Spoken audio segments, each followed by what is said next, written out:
presidential candidate running on the Labour Party appeared yesterday at Chatham House in the United Kingdom to discuss what he and his administration would do if they were elected president of the Federal Republic of Nigeria.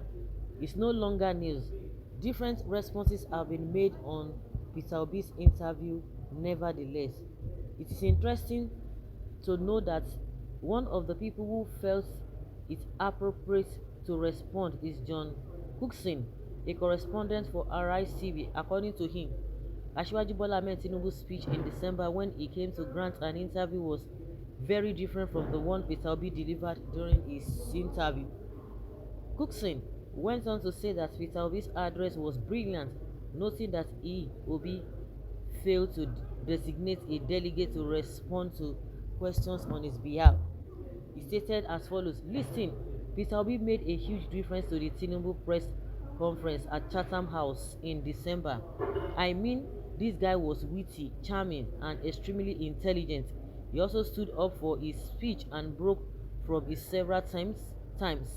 Although I wish him well and some of the things he promised the Nigeria people are excellent, as I questioned him at the beginning of the conversation, where will the money come from when inflation is at 20% and growth is only happening at 2 to 3%?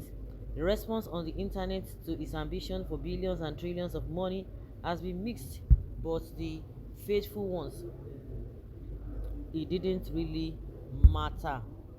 Yeah, of course now.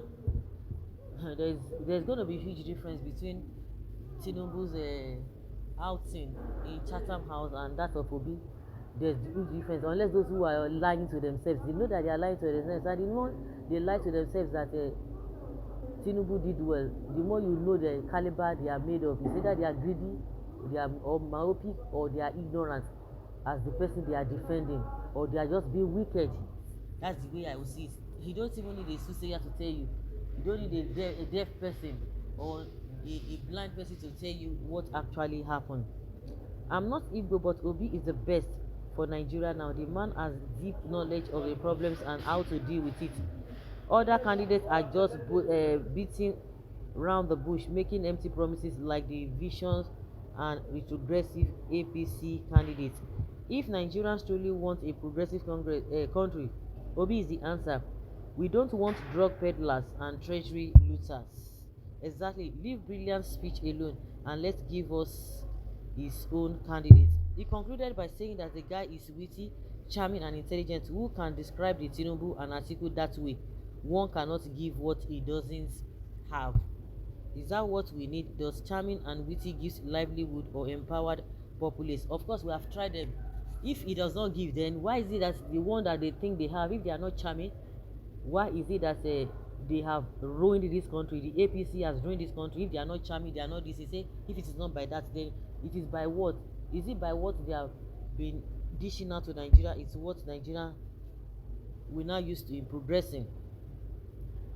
Well, did you read where he also said the man's answer to questions on certain areas were neither here nor there, and that it doesn't even matter? That is to tell you that the guy is not sincere in his judgment, but acting the part of his employer and the candidate of his employer. He's just trying to be objective and say things, but in general terms, that Obi did well.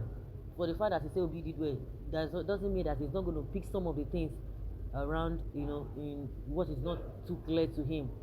That's what we talk about. Those who are loyal to a fault, even when the person is making a mistake, you don't want to say or to mention it.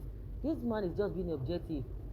That even if somebody scores 80% or 70%, the person has tried, but the 30% you have to see address it, that the person didn't do well. But in the case of all those other people who are always loyal to people blindly, maybe through wickedness, they don't even see other things that they need to really pinpoint. Peter Obi is a very clever and sly talker who is able to successfully hoodwink the populace into believing him, but he can't defend his performance as a governor, but we rather say he tried his best, even though the best is not good enough. Nobody is talking about his hiding money in Panama's tax haven. Nobody is talking of using state money to buy shares in his company to boost it. Nobody is talking of him buying bonds in his friend's bank with state money, while Anambra people The economy is suffering. Stop making fool of yourself. Nigeria as a nation has grown beyond tribe and religion. Bros, you are in Nigeria. If you have those evidence, sue him and disqualify him. But if your evidence is lack merit, na defamation of character. So the whole village will, what will not happen? So the whole village will um we pay for the damage. Be bold and talk like a man. Now what? Even though they have eyes they cannot hear, they have ears they cannot see. Nothing destroy a person like prejudice. In your mind I'm sure you know that Obi is the best. Stop deceiving the gullible. Well, like they always say that one man's meat is another man's poison, or whatever they always say. Some people might not want to believe because they are loyal to some people and they believe that that is what they term the best. But because of sentiments and what have you, and it's always like that. But when you see the truth you just have to say it. And like the Bible says that you sow the truth and you know the truth. You are counting what Obi did with public funds because he was transparent about it. He did put the money in his private pocket through surrogate. Tell us where Tinubu came into government, or when he came into government in 1999 as poor man, got money to acquire two private jets 10 years after.